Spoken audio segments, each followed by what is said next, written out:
on tenait à vous le montrer parce que c'est vrai qu'on ne les met pas toujours en valeur, mais là, c'était important. On vous rappelle Alain Chevrier, Aurore Delacroix et Haroun Tiryaki. Et juste derrière, eh bien, on repart dans le haut niveau. On va se plonger là dans l'international avec Christina Morales face à Sylvia Lanotte. Voilà, exactement. Alors, deux combattantes, on va dire, de renommée. Alors, on n'a pas suivi l'ordre chronologique. Hein. C'est la raison pour laquelle Fred Berrichon annonçait Giovanni. Il sera là plus tard. Giovanni, mais on va le retrouver tout à l'heure, Giovanni. Oui. C'est pas lui qui s'est déguisé, hein, soyez rassurés. Non. Donc, nous avons Christina Morales-Martin face à Sylvia Lanotte chez les moins de 48 kilos. Petite catégorie, bien nerveuse, très pointue. Et regardez. Hein, c'est pas beau ce short-là de Christina. Non mais franchement, c'est magnifique. Franchement, si vous nous suivez, vous l'avez déjà vu. Hein, oui, mais c'est magnifique. On se croirait... écoutez, il y a un ballet célèbre. Hein, le lac des Cygnes, le lac des Cygnes, voilà. Bon, en tout cas, Jean-Paul, elles ne sont pas venues là pour danser. En tout cas, pas un slow, ça c'est sûr. Christina Morales, elle reste sur une super victoire. En championnat du monde face à Fanny Ramos, qui va mieux, hein, qui va bien d'ailleurs. Fanny, on était un peu inquiet pour elle. Finalement, elle va bien. Elle a repris l'entraînement. On a rencontré les entraîneurs de Lobby Fight qui sont là avec Gaëtan Dembo, que vous verrez un petit peu plus tard dans cette soirée. Et donc elle va bien. Donc Christina Morales, vainqueur par KO. Quant à Sylvia Lanotte, elle, à 36 ans, ça fait plusieurs fois qu'on la voit dans nos soirées de fight. C'est une combattante italienne pleine d'expérience, vraiment pleine de roublardise, mais aussi excellente. Elle frappe moins fort que Morales, mais elle a d'autres arguments. Et on se souvient surtout de sa victoire face à Ludivine Lanier à 3 il n'y a pas si longtemps que ça. C'était au mois de décembre. Oui, une victoire vraiment sévère, hein, d'ailleurs. Oui. Quelque chose de très beau. En tout cas, la confrontation promet beaucoup et les premiers échanges sont là pour nous le prouver. Nous sommes dans les règles de K1, hein, en 3 minutes, 3 fois 3 minutes. Donc pas de clinch, hein, pas de coup de genou suivi, c'est-à-dire qu'on a le droit juste à un coup de genou et surtout pas de coup de coude. Et pour l'instant, eh bien, un rythme élevé, beaucoup de cardio dans ce combat alors que nous sommes maintenant dans la dernière minute et des échanges qui en disent long sur la détermination de chaque jeune femme.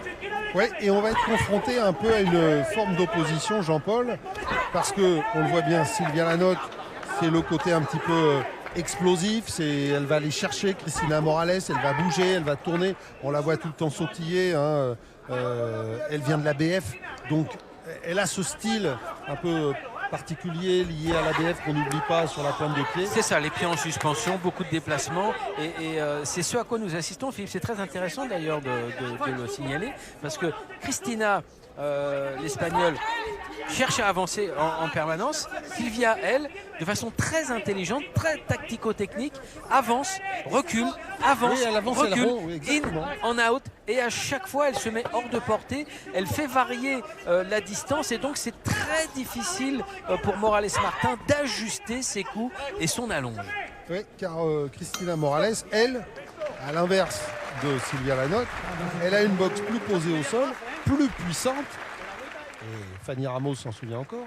Ah oui. Donc voilà, et on voit bien, regardez, elle est bien campée sur ses appuis et on voit bien cette notion que vous disiez, in and out, de Sylvia Lanotte, qui avance, qui recule. Ah, puis regardez ces changements d'axe, tout. Exactement. Non, mais ça, une fois encore, il faut saluer cette belle école de la boxe française savate et ces centaines, ces milliers d'entraîneurs partout en France qui professent cela.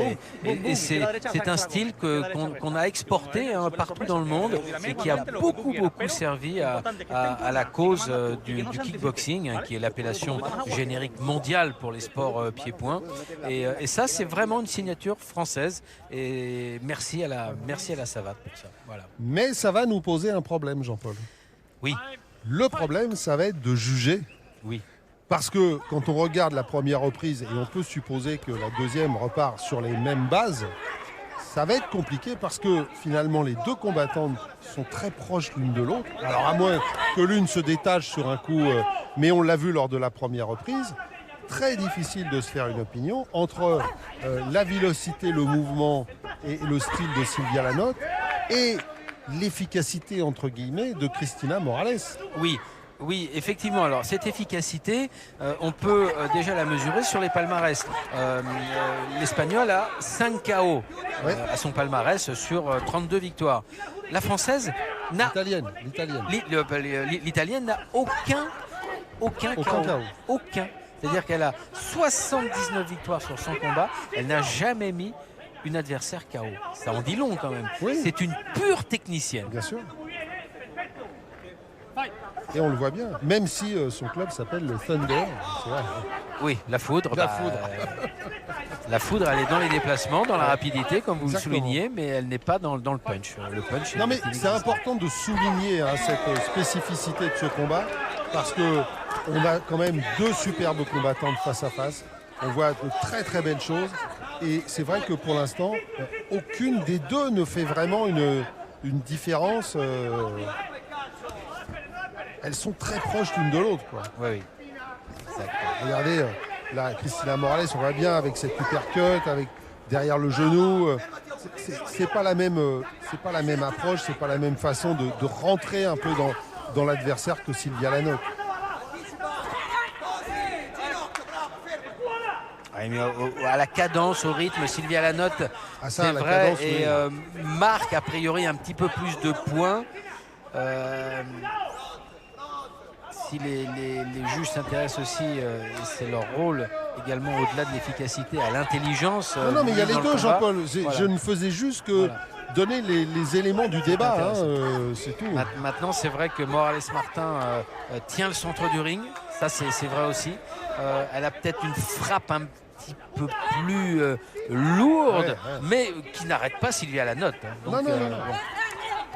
Silvia Lanotte, en se désaxant, toujours dans ce style que vous disiez, rentrer, sortir, aller chercher et rompre ça lui permet effectivement de se mettre à l'abri, même si là elle est blessée. Ah oui, elle a signalé un choc de tête a priori, et elle est blessée à droite de l'arcade droite, sur le côté. Alors Monsieur Corchi ne semble pas disposé pour l'instant à faire intervenir le médecin. C'est qu'il a jugé que, comme ce n'est pas sur l'arcade, pour l'instant ça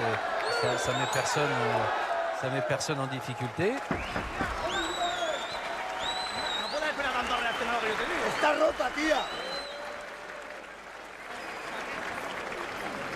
Ah oui, il y a des beaux échanges.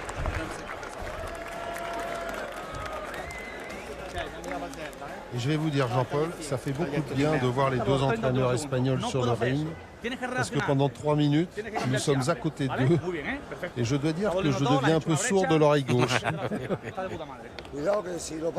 Vous les entendez actuellement.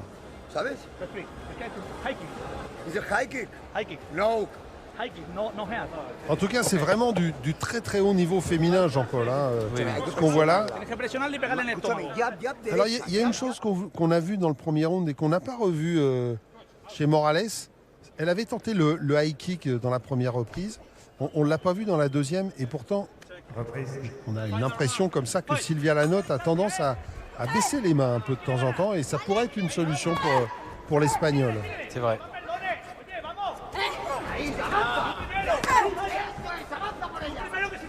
Elle ne fait que tourner. Ah oui, la droite de Morales.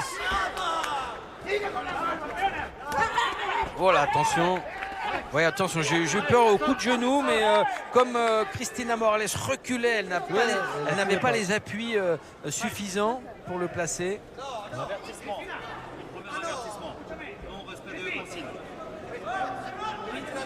Monsieur Corchi, il est intransigeant. Il a raison. Il a donné. Il n'a pas cédé au charme féminin. Non, mais il a raison de le faire, parce que ça fait. Voilà, il va avertir les deux en plus. Pas que la note. Il avertit les deux. Quand il dit stop, il dit stop. Et on va aller voir la blessure de Silvia Lanotte. Voilà, Morales en gros plan. Ah d'accord, vous avez compris. Oui. Le docteur Florian Mauvet qui dit à Silvia Lanotte, pas de problème, c'est pas grave, on va pas t'arrêter, n'aie crainte. Je viendrai juste te faire un point dans le vestiaire après. Voilà. Voilà. Là, au moins, on a l'information médicale. On sait que le combat peut se poursuivre. Ouais, il l'a dit, hein, Florian Mauvais, il a dit c'est pas dangereux, il n'y a pas de problème, donc on va pas l'arrêter pour ça. Donc 2:30 encore dans ce combat.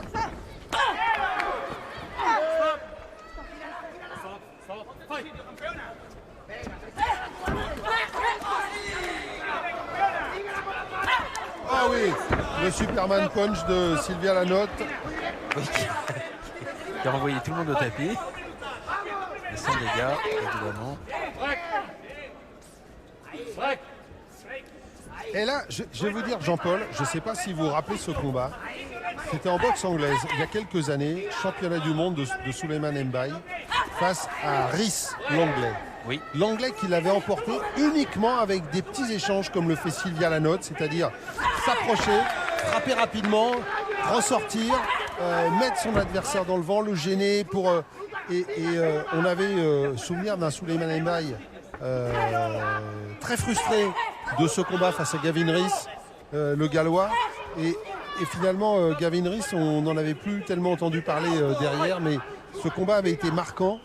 Et on voit par moments ce que fait Sylvia Lanotte ressemble un peu à ça, avec peut-être un peu plus d'efficacité, parce que Sylvia Lanotte, elle touche. Ce qui n'était pas vraiment le cas de Gavin Rhys à l'époque. Oui. Mais ce plan tactique ressemble à celui-là.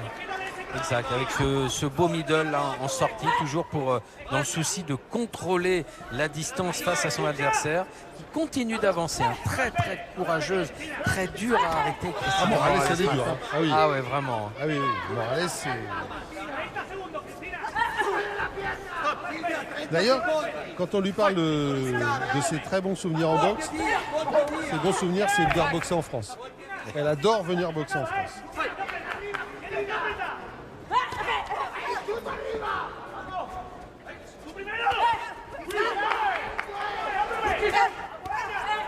Les deux femmes hein, qui se connaissent, hein, toutes les deux, elles se sont vues boxer plusieurs fois.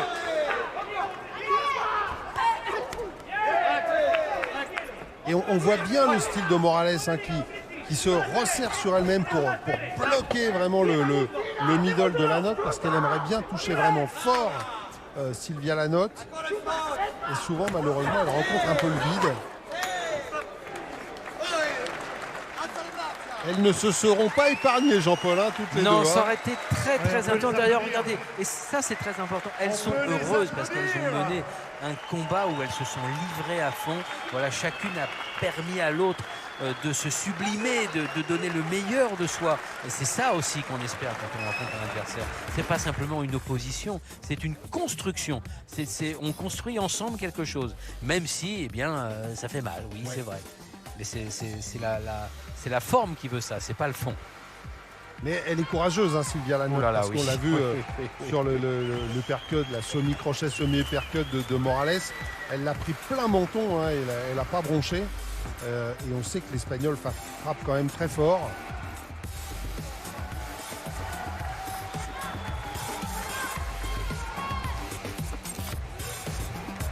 Bon, on va voir, Jean-Paul. Moi, voilà, j'ai semé les graines du débat. Oui, c'est vrai que... Je n'en dis pas plus.